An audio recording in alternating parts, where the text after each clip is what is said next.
சாதாரணமாக உருவாகல தம்பி. ஆப்பநாடு மறவர் சங்கம், மறவர் அகமுடையார் எல்லாருமே ஒருங்கிணைந்து முதுகுளத்தூரில் வந்து திரளணும் அப்படின்னு நாங்கள்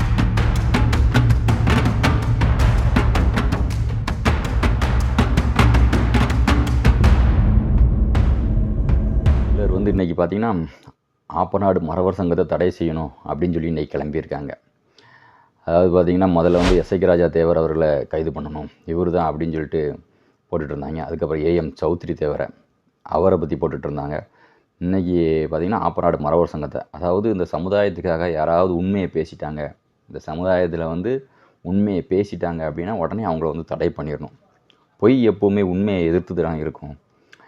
ஒரு பொய்யை வந்து மறைக்கிறதுக்காக எவ்வளவு பொய் மேலே பொய் உண்மையை வந்து யாராலையும் அழிக்கவே முடியாது. ஸோ ஆப்பநாடு மறவர் சங்கம் வந்து எப்படிப்பட்ட சங்கம் அப்படின்னு கேட்டிங்கன்னா, பாண்டியர்களோட ஆட்சி வீழ்ந்துருச்சு அப்படின்னாலும் அந்த பாண்டியர்கள் தான் மண்ணை காப்பாற்றிட்டு வந்தாங்க. அவங்களோட காவல் முறை, பாண்டியர்களோட காவல் தான். இந்த ஆப்பநாடு மறவர் சங்கம் 1918 ஆங்கிலேயர்களுக்கு எதிராக மிகப்பெரிய போராட்டத்தை நடத்தியிருக்காங்க, மிகப்பெரிய போர் அதை நடத்தியிருக்காங்க. அது எதற்காக பார்த்திங்கன்னா, அந்த பாண்டியர்களோட அந்த காவல் முறை வந்து எங்களுக்கு சொந்தம் அப்படிங்கிறதுக்காக, இந்த மண்ணை காப்பாற்றின பாண்டியர்களோட காவல் முறை எங்களுக்கு சொந்தம் அப்படின்னு நடத்தியிருக்காங்க. அப்போ பாண்டியர்கள் யார் அப்படிங்கிறது அவங்க நடத்தின போராட்டத்துலேருந்து தெரிஞ்சிடும். இந்த மண்ணை பாண்டியர்களை தான் காப்பாற்றிட்டு வந்தாங்க. இந்த காவல் முறை ஆங்கிலேயர்கள் வந்து துப்பாக்கி எடுத்து நாங்கள் தான் காவல்காரர்கள்னு வரும்போது, இல்லை நாங்கள் ஆல்ரெடி இந்த மண்ணோட காப்பாற்றிட்டு இருக்கோம், இந்த மண்ணோட காவல்காரர்கள் நாங்கள் தான் அப்படின்னு நின்னது வந்து ஆப்பநாடு மறவர் சங்கம். ஆங்கிலேயர்களுக்கு எதிரான அந்த 1918 நடந்த இந்த போராட்டம் செப்டம்பர் 17 நடந்துச்சு. இந்த போராட்டத்தில் வந்து அதிகமானவர்கள் வந்து உயிரை விட்டாங்க அந்த கமுதியில் நடத்த அந்த போரில்.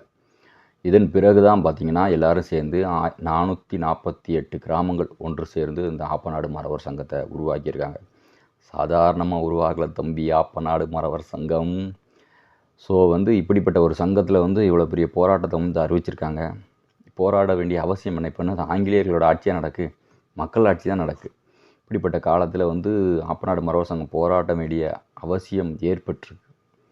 ஒரு தேசிய தலைவர் நேதாஜி சுபாஷ் சந்திர போஸ், பசுமன் முத்துராமலிங்க தேவர், அதன் பிறகு பாண்டிய மன்னர்கள் எல்லாரையும் பற்றி தப்பாக ஒரு திருநெல்வேலி நின்றுட்டு ஒருத்தர் பேசிட்டு போகிறாரு அப்படின்னா, அதை வந்து காவல்துறை வேடிக்கை பார்த்துட்டு நின்றுச்சு அப்படின்னா போராடுறதை தவிர வேறு என்ன வழி இருக்குது? போராடி தான் ஆக வேண்டியிருக்கு. ஸோ ஆப்பநாடு மறவர் சங்கத்தோட இந்த போராட்டம் வந்து மிகப்பெரிய வெற்றி அடையணும்.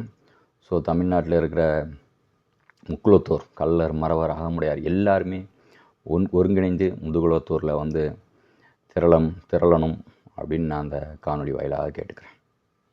ஜெய்ஹிந்த்.